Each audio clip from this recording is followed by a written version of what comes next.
નલિયાના બજાર ચોકમાં આવેલ રામ મંદિર ખાતે પરંપરાગત રીતે ભગવાન રામના પ્રાગટ્ય દિવસની ઉજવણી કરવામાં આવી હતી. ભગવાનને પારણે ઝુલાવી રામચંદ્રજી ભગવાનનો જયઘોષ કરવામાં આવ્યો હતો અને સૌ કોઈએ પંજરીનો પ્રસાદ લઈ ધન્યતા અનુભવી હતી.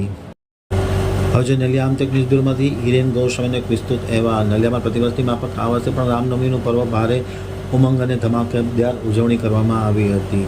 જૂની પરંપરા મુજબ નલિયાના બજાર ચોક ખાતે આવેલ રામ મંદિર ખાતે ભગવાન રામના જન્મોત્સવની ઉજવણી કરવામાં આવી હતી. ઢોલ અને શરણાઈના નાદ સાથે બપોરના 12 કલાકે ભગવાનના અવતરણની નિમિત્તે આરતી કરવામાં આવી હતી. મોટી સંખ્યામાં રામ ભક્તો ઉપસ્થિત હતા. આરતીનો લાભ લીધો હતો અને ભગવાનનો જયઘોષ કરવામાં આવ્યો હતો. ભગવાનને પારણમાં ઝુલાવવામાં આવ્યા હતા અને ત્યારબાદ સૌ કોઈ પંજરીનો પ્રસાદ લઈ ભગવાનના પ્રાગટ્ય દિનને ખૂબ ખૂબ વધાવવામાં આવ્યું હતું. મોટી સંખ્યામાં લોકો ઉપસ્થિત રહ્યા હતા.